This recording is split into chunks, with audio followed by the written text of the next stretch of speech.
Assalamualaikum warahmatullahi wabarakatuh. Salam historia, anak-anak. Selamat bertemu kembali bersama Bapak Guru kalian, Bapak Rudi Heriadi, untuk pembelajaran sejarah Indonesia kelas 11. Sekarang adalah tema penjajahan bangsa Belanda, dalam hal ini POC, bangsa Perancis, dan bangsa Inggris di Indonesia.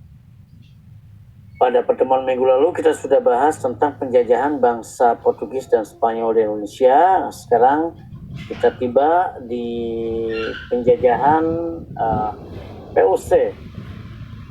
POC itu bukan sebuah negara, anak-anak. Jangan salah. Dia bukan negara Belanda.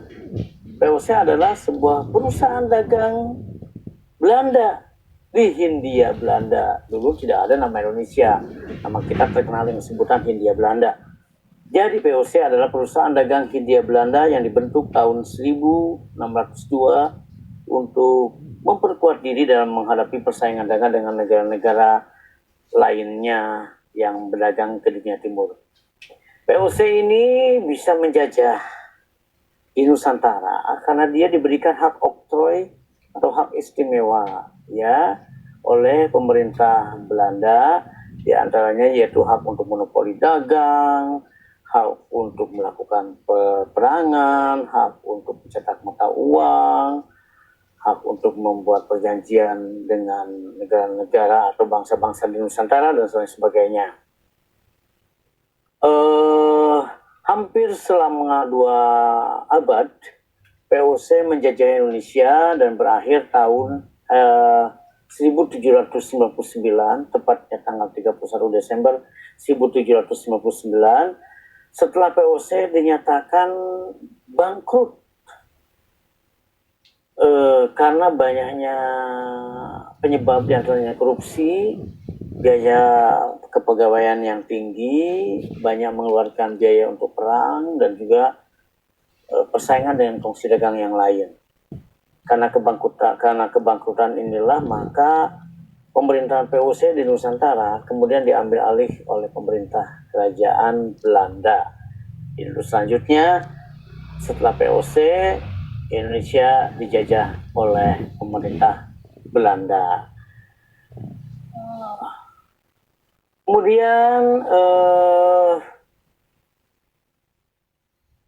ada satu kejadian yang tidak terduga di Eropa, di mana Belanda berhasil dikuasai oleh Prancis yang saat itu dipimpin oleh Napoleon Bonaparte. Setelah Belanda jatuh ke tangan Prancis, maka dibentuklah pemerintahan Republik Batak di bawah pimpinan saudara Bonaparte, yaitu Louis Napoleon. Pemerintah Prancis mengirim Herman Willem Daendels untuk menjalankan pemerintahan di Hindia Belanda dengan tugas utama mempertahankan Pulau Jawa dari serangan Inggris. Kebijakan Daendels yang paling terkenal adalah mengerahkan tenaga kerja paksa Rodi untuk membangun jalan raya pos dari Anyar hingga Panarukan. Jalan raya ini dibangun sepanjang 1.100 km. Itu dalam peta bisa dilihat dari ujung Banten sampai dengan ujung Jawa Timur.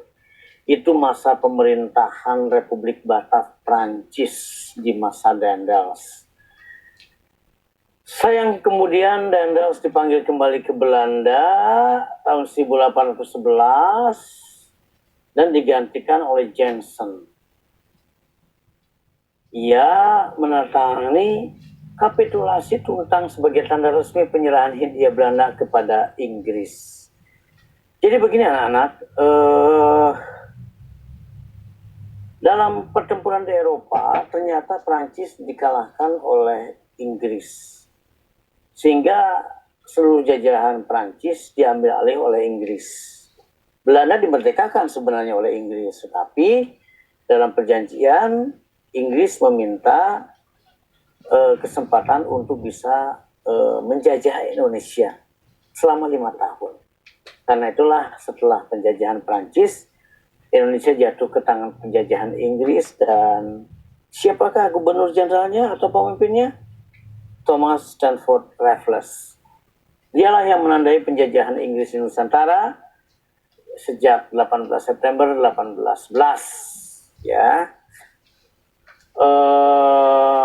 Kebijakan yang paling penting diantaranya adalah Raffles menerapkan sistem sewa tanah atau land rent, di mana para petani diberi kebebasan untuk menanam tanaman yang laku di pasaran dunia, dan ditetapkan untuk membayar pajak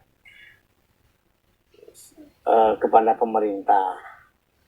Nah, anak-anak, pemerintahan Raffles berakhir tahun 1816, digantikan oleh John Vandal Jr.